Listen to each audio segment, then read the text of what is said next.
Bianca clear. Mr. Hendrick's body convulses, arching upwards from the table, and then slams back down. My hands are moving fast, pressing to his sternum, elbows locked, a silent count ticking in my head while someone else squeezes the bag. Again, a voice commanded. The defibrillator pads return to his chest. Charge to 200. Clear, a jolt rips through him. Resume. I continue chest compressions, my biceps screaming, every last ounce of energy fueled by adrenaline after a grueling 16-hour shift on the bay. Epi ready. Go. 2 minutes. Switch. Pulse. Nothing. Resume. Another cycle grinds on. The man lying on our table has a wife sitting in a chair behind the curtain, haggling with a god as if he's the one doing chest compressions until his arms feel like they're about to give out. Finally, the room is still, and Dr. Lee glances at the clock on the wall. Time of death, 0112. Mrs. Hendrick's wails fill the room. I scrub my hands as if there's blood on them and head to the locker room to strip the day off of me. I shove my scrubs into a bag, change into a pair of joggers and a long-sleeved shirt, and don't dare look at myself in the mirror on the far wall as I duck out of the room. The ghosts of my shift like to live there, and I'm not confronting them today. I wave goodbye to the head nurse, Carla. I'll bring coffee tomorrow, I promise with a weary smile. She nods. Get some rest, Bianca. Good work today. 0112 echoes through my brain, but I only nod, leaving the time of death at the door, knowing it'll be my only company when I'm lying in bed tonight. I find my car across the lot and click the fob, the lights flashing and the horn sounding as I near it. I throw my bag into the back seat, climb behind the wheel, and roll down my window for some cold air so the exhaustion doesn't pull me under while on the interstate.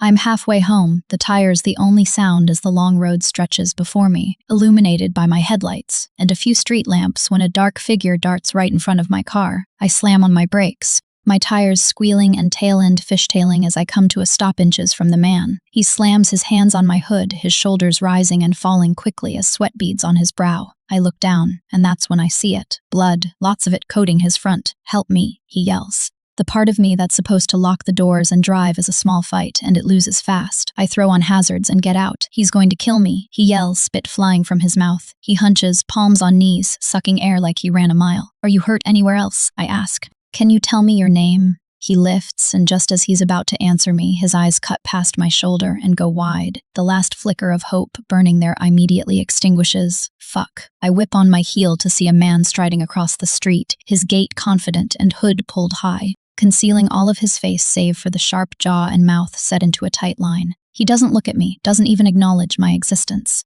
He looks at the bleeding man, lip pulling up into a bared teeth snarl and gun held down at his side. Oh my god, he has a gun. He has a fucking gun, and he's going to nowhere to run, the gunman says, his voice as dark as the night pressing in around us. Cornered like a bruised and bleeding animal, the runner lunges, releasing a guttural yell as he collides with the man. There's a flash of metal, and the gunman twists and releases a grunt. Then there's a sound that I recognize as a gunshot that rings through the air, and the runner folds to the asphalt. Silence fills the space, and I fall back a step, glancing down at the man bleeding his life onto the pavement, and then my eyes lift. The gunman is watching me, his hand pressed against his ribs, thick, dark liquid seeping from between his fingers. Shit. I lift my hands, my eyes flicking from his to the wound. You're hurt, I say softly, as if talking to a dog about to snap his jaws at me. You need medical attention. He spits on the pavement, his eyes not leaving mine. No hospitals, he says darkly. I shake my head quickly. I'm a nurse. You can check my bag. I have my ID in there. My name is Bianca. I can help you. I can. Shut up, he says in a hiss. He takes a step forward and I take a step back. His once confident stride now more resembles a limp. He curses beneath his breath, looking around wildly before his eyes land back on me. He's realizing his options are limited. Fine, you're driving. I nod quickly, lowering my hands and slowly nearing my car. He follows, his gun aimed at my head as he climbs into the passenger side. I slide into the seat and swallow thickly at the scent of copper filling my car. My eyes lower again, only to see the blood spreading. I have a towel in the back seat, I say, looking at him. I don't have any weapons. I'm going to grab it. Okay? Try anything, and you're going to join my friend on the pavement, he says. I believe him. I slowly turn, keeping my hands where he can see them, and grab the towel. I hand it to him. Press this against the wound. Hard. He grabs the towel from me, his fingers brushing against mine and coating them in his blood. He hisses through his teeth when he presses the towel against his abdomen, and the towel quickly blooms with crimson. Start the car and drive. I'll tell you where to go. I nod, start the car and drive, just as he instructed, carefully avoiding the man lying in the street. My heart leaps to my throat as I watch his body fade to nothing but a black speck in my rear view mirror. I wonder if he has a family, a wife waiting at home for him. Kids who will have their worlds torn apart when they find out their father was murdered on the road, and I couldn't do anything to help. I try not to think too much about it and keep driving. The man directs me down a few roads until eventually we pull into a hotel that has seen better decades, the pink vacancy sign shining like a beacon in the night, illuminating the slick asphalt beneath. I park where he tells me to park, and we sit in silence for a bit, his ragged breathing filling the air.